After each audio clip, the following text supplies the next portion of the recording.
Hello students, welcome welcome to IPS। So I hope आप लोग अच्छे हैं, बहुत ही अच्छे हैं, ज़बरदस्त हैं, क्योंकि आपका एग्ज़ाम बहुत ही ज़्यादा पास आ चुका है। CSI नेट का एग्ज़ाम आपका जून में होने वाला है। बहुत से स्टूडेंट्स यहाँ पर परेशान हैं पार्ट ए के लिए। कहते हैं पार्ट बी और सी में तो सर दिक्कत नहीं आती है, वो तो हमारा फेवरेट सब्जेक्ट है। लेकिन जो पार्ट ए है वो खासा दिक्कत करता है। खासकर बात करें हम लोग लाइफ साइंस के बारे में, बहुत सारे स्टूडेंट्स हैं, मल्टीपल क्वेरीज आती हैं कि सर ये दिक्कत हो रहा है क्वेश्चन में, इस तरह के क्वेश्चन में दिक्कत हो रहा है। तो बताइए क्या करें जिससे कि पार्ट ए में ज़्यादा से ज़्यादा हम यहाँ पे स्कोर कर पाएँ और हम बहुत अच्छी अच्छी टेक्निक आप मुझे बताइए जिससे हम बहुत ही शानदार तरीके से कम 10 क्वेश्चन तो सही अटेम्प्ट करके आए। 20 नंबर तो पार्ट ए से हम लोगों को चाहिए ही चाहिए। तो भाई पार्ट ए को आसान बनाने के लिए, सरल बनाने के लिए यहाँ पर हमने आगाज 1.0 बैच का यहाँ पे स्टार्टिंग किया था। तो उसके अंदर हमने बहुत सारे लेक्चर्स को कवर अप किया है। तो आप वहाँ पर यूट्यूब लाइव चैनल पे यानी कि इसी चैनल पर इन सारे वीडियोस को देख सकते हो। फिर भी अगर आपके बेसिक्स क्लियर नहीं है तो उसके लिए हम लोगों ने यहाँ पर CSI नेट का जनरल एप्टीट्यूड का खासकर अलग से एक बैच यहाँ पर लॉन्च किया है।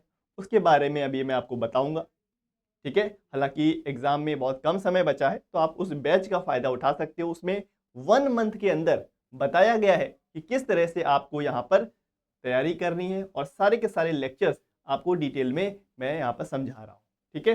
वो जो बैच है अभी रनिंग में चल रहा है, तो आप वहाँ पर ज्वाइन हो सकते हो, अभी भी देर नहीं हुई है। बात है कि जो जनरल एप्टीट्यूड है उसको किस तरह से यहाँ पे हम बेस्ट वे से यूटिलाइज कर सकते हैं एज अ सिलेक्शन। तो सिलेक्शन की अगर बात आएगी तो पार्ट बी और सी में आपको इतनी मेहनत करनी पड़ेगी सिलेक्शन पाने के लिए कि अगर केवल बी और सी पार्ट के दम पर अगर आपको सिलेक्शन चाहिए तो आपको बहुत मेहनत करनी पड़ेगी। इसीलिए पार्ट ए अगर आप अच्छे से करते हो, बी और सी में थोड़ा सा आप लीनियंट हो सकते हो। हालांकि आपको तैयारी तो करनी चाहिए बहुत अच्छे तरीके से, बट पार्ट ए की तैयारी कैसे करोगे? बहुत ही स्मार्ट वे में करनी है। आपको पार्ट ए के अंदर कम समय में ज्यादा से ज्यादा स्कोर करना है। उसको करने का तरीका मैं आपको समझाऊंगा अभी। देखो, सबसे पहली बात है कि पार्ट ए के अंदर आपके 20 क्वेश्चंस रहते हैं, ये सभी को पता है। तो 20 क्वेश्चन के अंदर आपको वहां पर चॉइस होती है कि कोई से भी 15 क्वेश्चन आप अटेम्प्ट कर सकते हो, जो भी आपको आसान लगते हैं, जो भी आपको सरल लगते हैं। तो भाई 20 में से 5 क्वेश्चन तो करने ही नहीं। तो वैसे 15 क्वेश्चन को हमको चूज करना है जिसमें हम स्मार्ट वे में कम से कम समय में वो क्वेश्चन बना ले।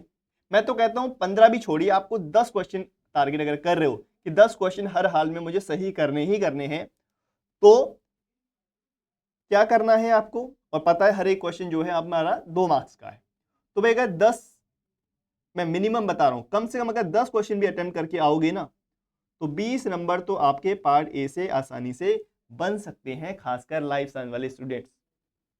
बाकी अगर बात करें कि जो मैक्सिमम टाइम इन्वेस्टमेंट है इस पे आपको फोकस करना है।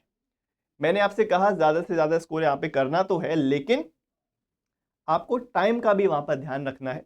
टाइम का अगर ध्यान नहीं रखोगे तो यहाँ पे बहुत ही ज्यादा आप तकलीफ में आ सकते हो, क्योंकि पार्ट बी और पार्ट सी जो कि काफी लेंदी रहने वाला है, खासकर पार्ट सी की मैं बात करूं, वहां पे आपको दिक्कत हो सकती है, टाइम कम पड़ सकता है। इसीलिए पार्ट ए में 30 मिनट से ज्यादा आपको नहीं देने हैं। 30 मिनट में उसके लिए कह रहा हूं जो 12 से 15 क्वेश्चन अटेम्प्ट करके आने वाला है उसको 30 मिनट की यहाँ पे रिक्वायरमेंट होगी, और उसको 30 मिनट देने भी चाहिए, लेकिन 30 मिनट से 1 मिनट ऊपर नहीं देने, ठीक है। इस बात को आप लोग एक तरह से गांठ बांध दो कि 30 मिनट से ऊपर पार्ट ए को नहीं देने हैं। जहां भी 30 मिनट आपके जो टारगेट समय है वो अचीव हो चुका है, जितने भी सवाल हो चुके हैं उसको छोड़ो। एक क्वेश्चन के पीछे आपको नहीं भागना है बहुत देर तक, क्योंकि वहां पे मैक्सिमम 2 ही नंबर आपको मिलेंगे। पार्ट सी पे जाओ, पार्ट बी पे जाओ, वो आपका फेवरेट टॉपिक है, ठीक है। तो ये स्मार्ट वे आपका होना चाहिए। 30 मिनट देने हैं, 10 से 12 से 15 क्वेश्चन आपको टारगेट करने हैं, डिपेंडिंग अपॉन योर एबिलिटी और द प्रैक्टिस, ठीक है।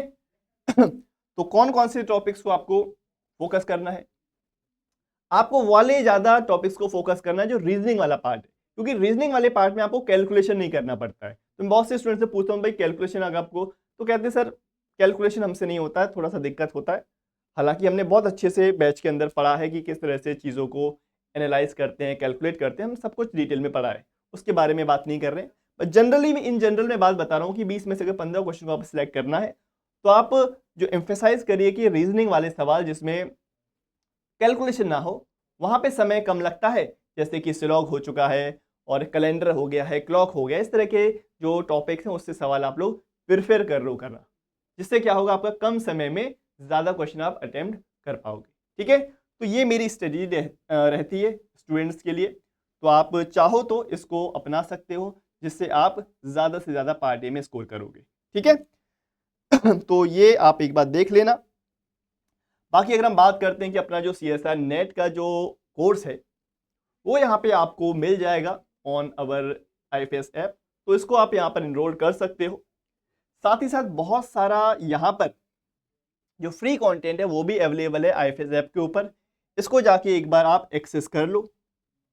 वहाँ पे लॉगिन करिए आप सबसे पहले, अगर लॉगिन एक्सेस है तो आप लॉगिन कर सकते हो, नहीं तो आप वहाँ पे रजिस्टर करो, अपना फ़ोन नंबर डालो, नाम डालो, सब्जेक्ट डालो। सब्जेक्ट के अंदर आपको डालना है CSIR एप्टीट्यूड। ठीक है, ये चीज़ याद रखना, CSIR एप्टीट्यूड आपको सिलेक्ट करना है और वहाँ पर पहले सबसे पहले रजिस्टर करके एक बार आपने लॉगिन कर लिया। लॉगिन करने के बाद एप्टीट्यूड वाले सेक्शन पे जाके, CSIR एप्टीट्यूड वाले सेक्शन पे जाके बहुत सारे मैंने मॉक टेस्ट यहाँ पर आपको फ्री ऑफ कॉस्ट यहाँ पे अवेलेबल करवाए हैं।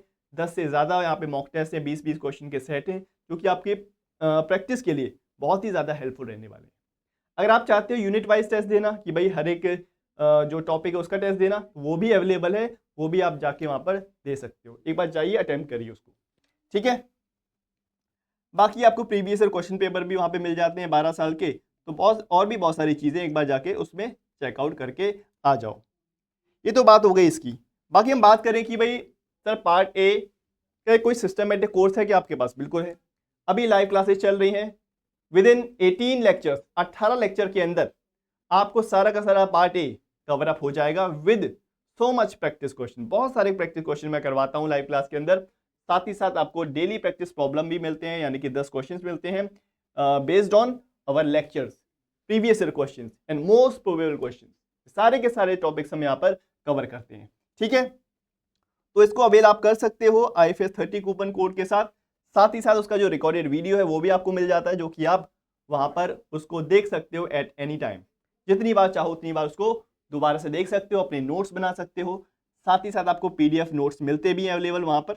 ठीक है, जो भी हम क्लास में कवर अप करते हैं। तो ये 22 अप्रैल से ये लेक्चर स्टार्ट हो चुका है, आज सेकेंड डे है, तो आप यहाँ पर इनरोल हो जाओ, अभी भी देर नहीं हुई। ठीक है, 30% ऑफ पाने के लिए IFS 30 कूपन कोड का यूज आपको करना है। ठीक है, चलिए, और साथ ही साथ मैं बता दूं कि 1200 से ज्यादा यहाँ पर जो स्टूडेंट्स IFS सिलेक्ट हो चुके हैं पिछले दिसंबर वाले एग्जाम में। ठीक है, तो आप यहाँ पर जरूर और जरूर यहाँ पे IFS का जुड़ें और यहाँ पर आप इन स्टूडेंट्स की लाइन में आके खड़े हो कि भाई मैं भी चाहता हूँ कि आप सभी लोग यहाँ पर पेपर को क्वालिफाई करो, ना केवल क्वालिफाई करो, JRF तक जाओ। ठीक है, तो till then thank you so much guys and happy learning. बस मेरा ये कहना है, प्रैक्टिस करते रहो और राइट डायरेक्शन में हो भी। ऐसा नहीं कि भाई कोई भी क्वेश्चन प्रैक्टिस कर रहे हैं, जो एग्जाम को फोकस किया हुआ बनाए गए क्वेश्चन है उनको ही आपको टारगेट करना है, वो आपको IFS के ऐप पर मिल जाएंगे। कोई भी इररेलेवेंट कंटेंट की तरफ नहीं भागना है जिसमें से कभी भी सवाल नहीं पूछा गया। ठीक है, तो मिलते हैं, till then thank you so much guys and happy learning and all the very best. Preparation में लग जाओ।